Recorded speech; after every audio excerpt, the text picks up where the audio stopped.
La mort sent une odeur fade. Je sens cette odeur fade. C'est l'heure du recours aux forêts.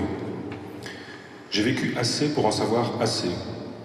Aux 2 tiers de sa vie, si l'on ne sait pas ce que contient le dernier tiers, c'est qu'on n'a rien appris, donc qu'on n'apprendra jamais, donc qu'on n'apprendra plus. Je sais les hommes, assez même pour pouvoir dire « j'en sais assez pour haïr les hommes ». Mais je ne parviens pas à haïr. Trop d'énergie perdue, trop d'énergie gâchée, pas assez de haine au ventre, pas de haine du tout, même.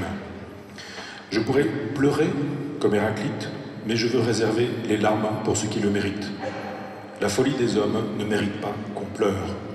La mort de ceux qu'on aime, voilà les seules justifications des larmes. Je veux bien plutôt rire comme Démocrite de la folie des hommes, comme lui, rire comme lui, vivre au fond d'une cabane dans un jardin, tourner le dos aux hommes, sans amertume, sans fâcherie, sans colère, sans haine bien sûr, sans acrimonie, sans bile noire. Je veux simplement en finir avec le commerce de la folie, de la sottise, de la bêtise, de la noirceur des hommes, de leur méchanceté. Je veux passer le restant de mes jours en ma compagnie. La compagnie des hommes distraits de la seule vraie compagnie, celle de soi.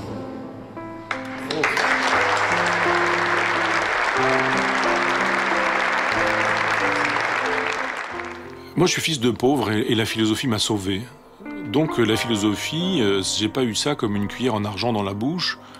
Du genre, mon petit, on va t'expliquer la musique, la peinture, la littérature, la philosophie, apprendre à parler correctement le français, à maîtriser l'anglais, ou ce genre de choses. Je sais pas ce que c'est que tout ça, moi. Il a fallu que il a fallu le conquérir. Donc pour moi, c'est précieux.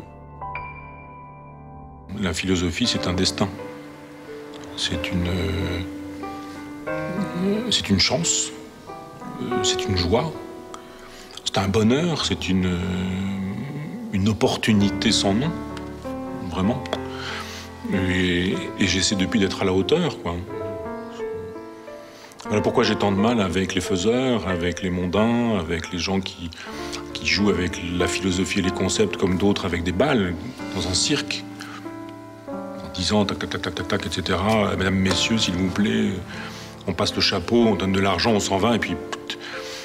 Non, pour moi, la philosophie, c'est viscéral, c'est existentiel, c'est constitutif d'un être, et ça m'a sauvé.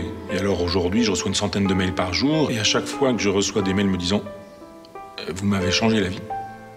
Je vous ai entendu par hasard à la radio, je vous ai vu par hasard à la télévision. J'ai acheté un livre, j'en ai acheté 2, je les ai achetés tous.